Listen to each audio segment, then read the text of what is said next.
Hello everyone and welcome to my YouTube channel. तो आज आपको Delhi police constable 90 days target series के लिए 12th वीक का टारगेट दिया जाएगा, जो कि 2 अक्टूबर से लेकर 8 अक्टूबर तक का होगा, यानी मंडे से लेकर संडे तक का। तो सबसे पहले आपको अपनी परफॉर्मेंस का एनालिसिस करना है, यानी कि गैप एनालिसिस। आपको चेक करना है कि आपकी प्रेजेंट लेवल परफॉर्मेंस और एक्सपेक्टेड लेवल परफॉर्मेंस के बीच में कितना गैप है। और लास्ट वीक में जो भी आपको टारगेट दिए गए थे, क्या आपने सभी वो टारगेट कंप्लीट किए या कुछ चीज़ें ऐसी हैं जो आपसे छूट गई हैं। तो आपको ये भी चेक करना है कि क्या रीज़न रहे थे उसके पीछे। हर एक चीज़ को अच्छे से एनालिसिस करना है, साथ के साथ ये भी चेक करना है कि आपकी उस वीक में इम्प्रूवमेंट हुई थी या नहीं हुई थी। इसके अलावा जिसका स्कोर 60+ तक अभी तक पहुंच गया है, तो उसको ज़्यादातर फोकस प्रैक्टिस पे करना है। और प्रैक्टिस सिर्फ प्रीवियस ईयर क्वेश्चंस करने हैं, इसके अलावा कोई फालतू की चीज़ें नहीं करनी। जितने भी अभी तक रॉन्ग क्वेश्चंस हुए हैं, चाहे वो मॉक में या प्रैक्टिस करते टाइम, तो सबसे ज़्यादा क्वेश्चंस वही प्रैक्टिस करने हैं। इसी के साथ जो भी आपने मार्क क्वेश्चन किए थे प्रैक्टिस करते टाइम, जो क्वेश्चंस आपको हार्ड लगे थे, वो भी आपको प्रैक्टिस करने हैं। तो ये सभी चीज़ें आपको प्रैक्टिस करनी है अपने स्कोर के अकॉर्डिंग। अब बात करते हैं अपने टारगेट की। तो सबसे पहले देखते हैं रीजनिंग में। तो रीजनिंग में हमने पिछली बार मॉक दिए थे, तो मॉक से हमने ये जाना होगा, तो मॉक से आपको पता चला होगा कि आपके कौन से वीक टॉपिक्स हैं। तो सबसे पहले आपको जितने भी आपके वीक टॉपिक्स पता चले हैं, अपनी एक कॉपी में लिखना है। फिर उसके बाद हर एक वीक टॉपिक के प्रीवियस ईयर क्वेश्चंस प्रैक्टिस करने हैं। अब करने कहाँ से? कोई भी बुक आप यूज़ कर सकते हो या कोई भी यूट्यूब चैनल। अगर आप बिगिनर हैं तो यूट्यूब चैनल का सहारा ले सकते हैं, जैसे even coaching centre, Vikramjit sir, Arun sir या पीयूष वार्ष्णेय। कोई भी टीचर आप फॉलो कर सकते हैं। इसके अलावा पिनेकल, किरण, जो भी आपके पास बुक है या PDF है, जो चैप्टर वीक है सिर्फ वही आपको प्रैक्टिस करने, उसके क्वेश्चंस। इसके अलावा फालतू के क्वेश्चंस आपको प्रैक्टिस नहीं करने, ज़्यादा हार्ड क्वेश्चंस के पीछे नहीं भागना। ये सभी चीज़ें बाद में करनी है, वो मैं सभी चीज़ें बाद में बताऊंगा।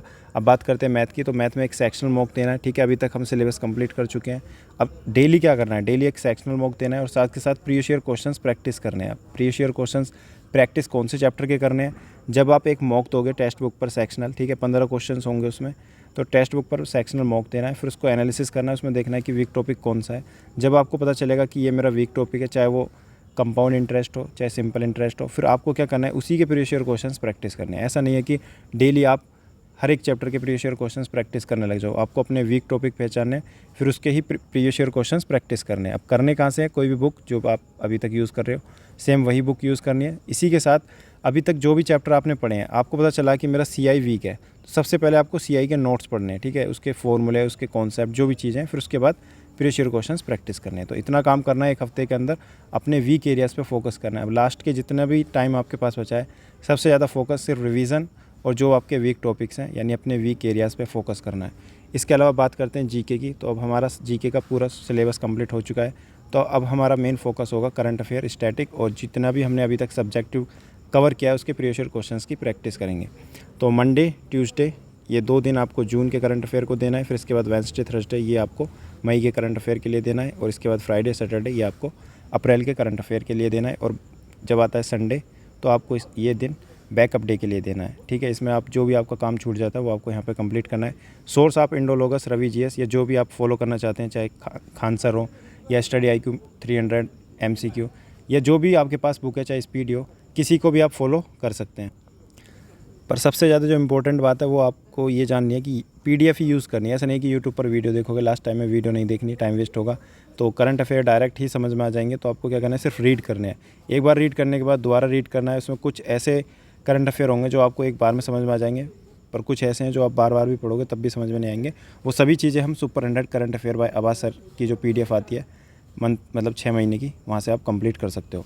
अब बात करते हैं सब्जेक्टिव की। तो सब्जेक्टिव में देखो करना क्या है, जब आप करंट अफेयर डेली कंप्लीट करोगे, इसी के साथ आपको ये भी पता चलेगा कि आपके जो क्वेश्चंस हैं वो पॉलिटी से ज़्यादा गलत हो रहे हैं या हिस्ट्री में मॉडर्न हिस्ट्री से गलत हो रहे हैं। तो आपको क्या करना है?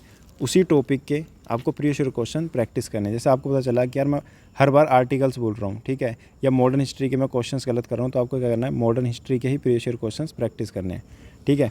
अब बात करते हैं स्टैटिक टॉपिक की। तो स्टैटिक टॉपिक में भी आपको वही टॉपिक रिवाइज करने हैं जो आप बार बार भूलते हो। अगर आपको लगता है कि डांस मुझे सभी याद हो चुके हैं, तो वो आपको नहीं पढ़ने। इसके अलावा आपको लगता है कि यार फेस्टिवल सबसे ज़्यादा मैं गलत करता हूँ, या घरानाज, या जो भी अवार्ड हैं, चाहे पद्म विभूषण हो, भूषण हो, जो भी आप गलतियाँ करते हो सब आपको वही रिवाइज करने अच्छे से, ठीक है। अब बात करते हैं कंप्यूटर की। देखो अगर जिसका कंप्यूटर का स्कोर 8+ है, तो अपना टाइम बचाकर प्रैक्टिस कर सकता है। जो भी आपने मॉक में रॉन्ग क्वेश्चंस किए हैं उसको आप अच्छे से प्रैक्टिस कर सकते हो। अगर आपको लगता है कि मेरा मैथ मतलब कंप्यूटर में अच्छा स्कोर नहीं है, तो आप सबसे पहले अपने नोट्स रिवाइज़ करो, या जो भी मैंने PDF दिया उसमें जो नोट्स हैं उसको रिवाइज़ करो। फिर उसके बाद जो भी प्रीवियस ईयर क्वेश्चंस हैं, ठीक है, उनको अच्छे से प्रैक्टिस करो। यही सफिशिएंट है, इसके अलावा और कुछ पढ़ने की जरूरत नहीं है। इसी से आपका स्कोर 8+ आ जाएगा। अब बात करते हैं मॉक की। तो सैटरडे को आपको मॉक देना है previous year full mock text book पर, और संडे को आपको RWA का लाइव मॉक देना है, ठीक है। ये RWA की एप्लीकेशन पर देना है। फिर अपना स्कोर शेयर करके बताना है कि कितनी इंप्रूवमेंट हुई, और इसी के साथ आपको संडे का दिन रिवीजन डे रखना है, यानी कि कोई भी नए कॉन्सेप्ट आप नहीं पढ़ने। जैसे अब ये टारगेट सीरीज़ कंप्लीट हो जाएगी, यानी कि एक वीडियो और आएगी नेक्स्ट वीक। अब आपको क्या करना है, इसके बाद सिर्फ प्रीवियस ईयर क्वेश्चंस की प्रैक्टिस करनी है, और ज़्यादा से ज़्यादा फोकस करना है अपने रिवीजन पर। कोई भी नई चीज़ मत पढ़ना, ये मत सोचना ज़्यादा से ज़्यादा पढ़ूंगा तो अच्छा स्कोर आएगा। सिर्फ रिवीजन पे फोकस करना है। ओनली रिवीजन इज़ की टू सक्सेस। ये टाइम टेबल है 8 घंटे प्लस का, इसको आप अपने अकॉर्डिंग अरेंज कर सकते हो। बाकी be consistent till your exam, and thank you so much for watching this video, and मिलते हैं नेक्स्ट क्लास में।